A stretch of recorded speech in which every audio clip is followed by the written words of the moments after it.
اس کو بگاڑنے والے کتنی بھی بڑی وہ منافقین کی فوج بن جائے وہ غرق ہو جائیں گے انشاءاللہ. ایک وقت آئے گا ہم اپنی آنکھوں سے دیکھیں گے.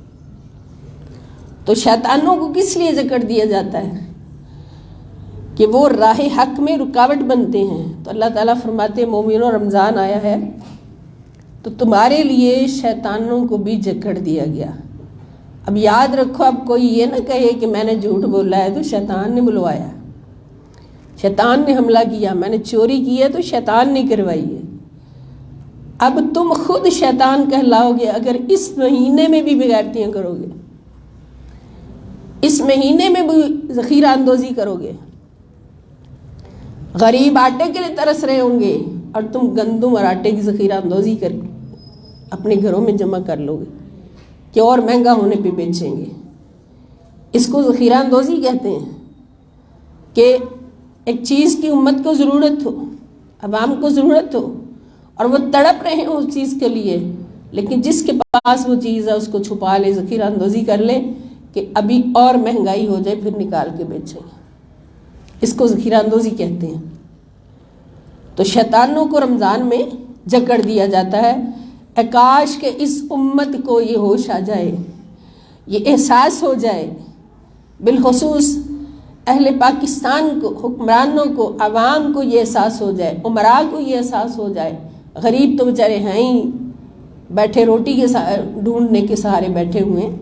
تو ان کو یہ احساس ہو جائے کہ رمضان کی گھڑیاں آ گئی ہیں، شیطان قید ہے.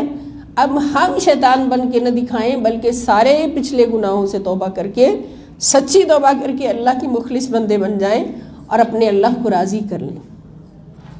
اور دوستو، رمضان کی جو تربیت ہے اس میں سر فہرست بات یہ آتی ہے کہ آپ اللہ کے بندوں کو کتنا راضی کرتے ہیں. خود کھانا اتنا ثواب نہیں، رمضان میں خود کھانا بھی ثواب ہے، مگر جتنا اللہ کے ان بندوں کو کھلانا ثواب ہے جو بے کس ہیں، بے بس ہیں، بے سہارا ہیں. حضور غوث اعظم رضی اللہ عنہ فرماتے ہیں کہ اگر تم چاہتے ہو کہ یہ ایک قدم اٹھائیں ہمیں اللہ مل جائے، اللہ کو ڈھونڈنے کے لیے اتنی بڑی بڑی تسمیاں پھڑ کے مدینے جا رہے ہوتے پکڑ کے، مکے کے طواف کرنے جا رہے ہوتے خانہ کعبہ کے، مگر اللہ کیا کہتا ہے کہ یہاں کیا کرنے آئے ہو؟ پیچھے دیکھو میری مخلوق کو، تمہارے ہمسائے میں بھوکے مر رہے ہیں، مجھے تلاش کرنے مکے پہ آئے ہو؟ کیا میں مکے میں بند ہوں، خانہ کعبہ میں بند ہوں؟ مجھے تلاش کرنا ہے. حضور غوث اعظم فرماتے ہیں اللہ کو تلاش کرنا، اللہ کو پانا تو ایک اللہ کے بندے کو کھانا کھلا دو. اور شاہ صاحب قبلہ رحمۃ اللہ علیہ فرماتے ہیں خدا کی قسم کھا کے کہتا ہوں کہ تم نے ایک اللہ کے بندے کو کھانا کھلایا ہے دسترخوان بچھا کے، ادھر کھانا اس کو دیا، ادھر تمہیں اللہ مل گیا، ادھر تمہیں خدا مل گیا.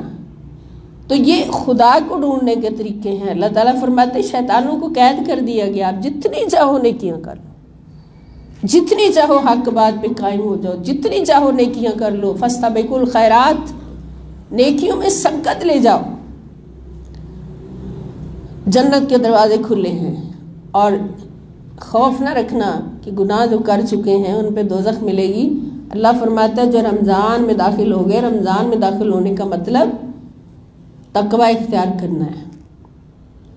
اب یہ جو وعدہ ہے نا کہ جو رمضان میں داخل ہو گئے ان کے لیے جنت کے 8 دروازے کھلے ہیں. تو یہ کیسے ہوگا کہ ہم صبح سے شام تک روزہ رکھیں گے، بھوکے پیاسے رہیں گے؟ یہ میری باتیں ذرا توجہ سے سب سنیے گا کہ صبح ہم سحری کھا لیں گے، شام تک لیٹے رہیں گے آرام دہ کمروں میں، اور پھر شام آئے گی تو افطاریوں سے ہمارے دسترخوان سجے ہوں گے، ہم خوب پیٹ بھر کے افطاری کریں گے اور پھر لیٹتے پھریں گے ہائے کیا ہو گیا کیا ہو گیا. کیا اس طرح سے خدا ملے گا؟ اس طرح سے جنت کے دروازے کھلیں گے؟ نہیں. روزہ رکھنے کا مقصد حضور صلی اللہ علیہ وسلم فرماتے ہیں کہ صبح سے شام تک کھانا پینا چھوڑنا اور نفسانی خواہشات کو چھوڑنا اس کا مقصد نہیں ہے. روزہ رکھنے کا مقصد ہے تقوی اختیار کرنا. کیا؟ ذرا زور سے بولیں. ہاں، تقوی اختیار کرنا. اور تقوی کے معنی سمجھ لیں سارے،